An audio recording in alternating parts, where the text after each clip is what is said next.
그리고 또 이제 김건희와 관련해서 어제 텔레그램이 나왔습니다. 지난해 5월경에 박성재 당시 법무부 장관에게 김건희가 텔레그램을 보낸 증거가 이제 내란 특검에 확보가 됐는데요. 그 내용을 보니까 내 수사 어떻게 돼가고 있냐, 김혜경과 김정숙 수사는 왜 진행이 안 되냐라고 하면서 거의 뭐 수사 지휘를 하는 그런 텔레그램이 확보가 됐죠. 어떻게 보셨습니까? 저는 이제 특검에서 이 메시지를 보면서 좀 집중적으로 파봐야 되는 것들, 우리가 의혹은 있지만 박성재한테 저런 문자를 보낼 정도의 자신감은 내가 너 법무장관 되는데 인사적으로 기여한 거 알지? 그게 전 깔려 있다라고 생각을 합니다. 그래서 김건희가 윤석열 정권의 핵심 인사들에 대한 인사에 주도 면밀하게 개입했다라고 하는 의혹들이 있는데 박성재에 대한 인사에는 어느 정도 수준으로 개입했는가? 왜냐하면 당시 법무장관이 될 때 박성재가 법무장관이 될 만한 인물이 안 된다라는 게 보수 진보 전 진영의 일반적인 평이었어요. 네, 맞습니다. 그냥 핫바지를 세우려고 세웠나 보다. 이게 당시의 추론이었고 그런데 이제 거기 좀 더 나가면 김건희가 박성재를 세운 이유가 있을 것 같고 지난번에 김기현 당대표. 당대표 그때도 만들어줬죠. 뇌물 받았잖아요. 그렇죠. 그리고 당대표 만들어줬다는 그 얘기까지 나왔잖아요. 맞습니다. 그러면 여기에도 거기까지 파봐야 된다. 분명히 인사청탁과 관련된 연루 의혹까지 좀 들여다봐야 되고 그러니까 자신 있게 두 가지 시그널을 준 건데 자기에 대한 수사는 톤다운 시키라는 거 하나가 있는 거고 또 하나 김혜경 여사와 김정숙 여사에 대한 문제를 드러내서 자기 걸 덮으라고 하는 두 가지 메시지를 준 거예요. 그렇겠네요. 당시 맞아요. 박성재 법무부 장관 나왔을 때도 어머 이 사람이 왜 이런 분위기였었는데 그냥 시켰을 리가 없죠. 뭔가 받고 했을 것이다.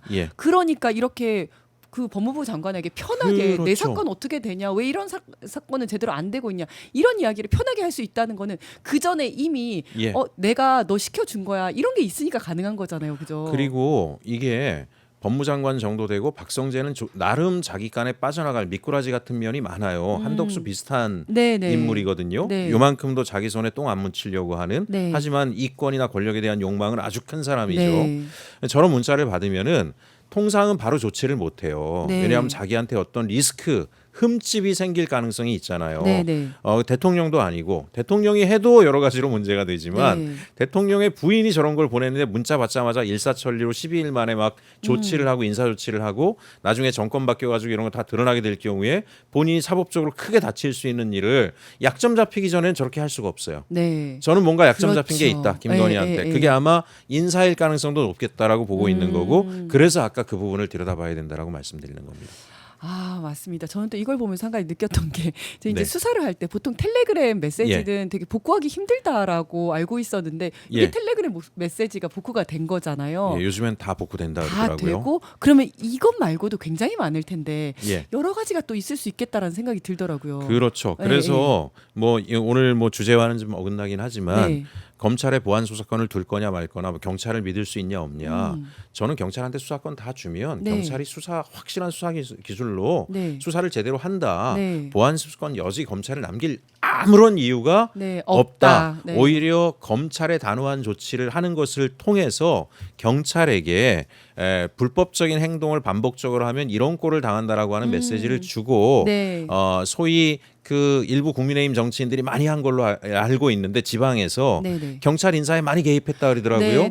이런 거 근절시켜 버리면 경찰이 공정한 수사합니다. 특히 민생과 관련돼서 기득권 특권층에 기울어진 수사할 경우에는 엄중 처벌하면 되잖아요.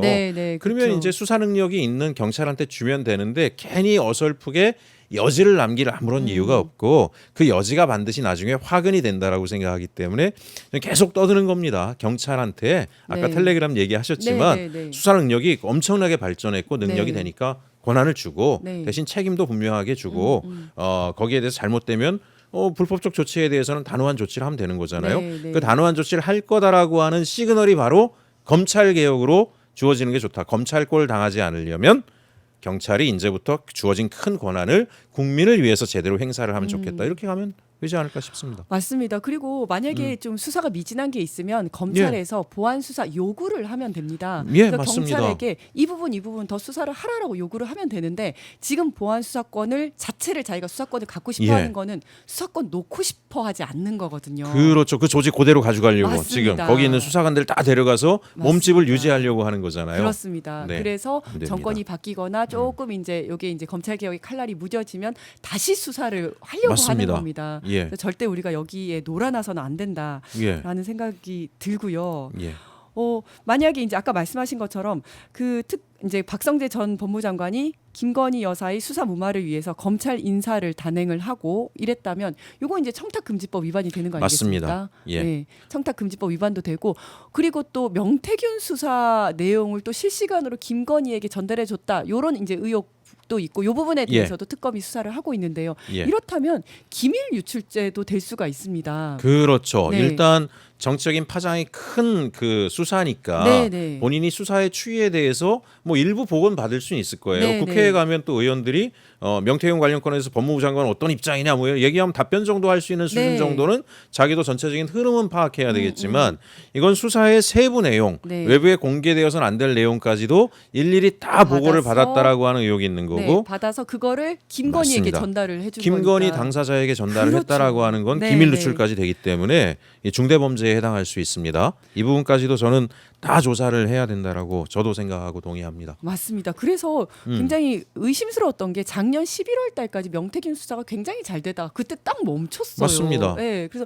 아니 이게 잘 나가다가 왜 멈췄지? 더 이상 수사가 진행이 안 되지? 이랬는데 여기에 대해서 과연 김건희 어떤 지시가 있었는지 이런 네. 부분까지 다 좀 수사가 되어야 되겠다. 그렇죠. 생각이 그래서 듭니다. 이 인사권이라는 게 무서운 건데 맞아요. 인사권자가 그런 태도를 공정하지 않은 태도를 보이는 순간에 인사권으로부터 자유로울 수 있는 공직자가 거의 없죠. 없는 거죠. 네. 지금 조희대 대법원 책에도 저는 그 문제잖아요. 네네. 그 예전에 이제 법원장 임명이 김명수 대법관 때는 그래도 민주적인 요소를 일부해서 판사들이 이제 추천하면 그 중에서 선택하는 구조까지로 좀 나갔었는데 네. 그거 다 없애버리고 자기가 인사 독점권을 행하게 한 거 같잖아요. 네. 윤석열이 그렇게 하라 그랬겠지만 그러면서 소위 영장기각 판사들 갖다 다 이렇게 옮겨놓고 네. 이런 일들이 벌어지고 있기 때문에 어쨌든 지금 법무장관의 그 행태에 대해서는 파면 다 나온다. 아시겠지만 파면 다 나오죠. 하면 다 나옵니다. 파면 조사하면 다 다 나옵니다. 나옵니다. 예.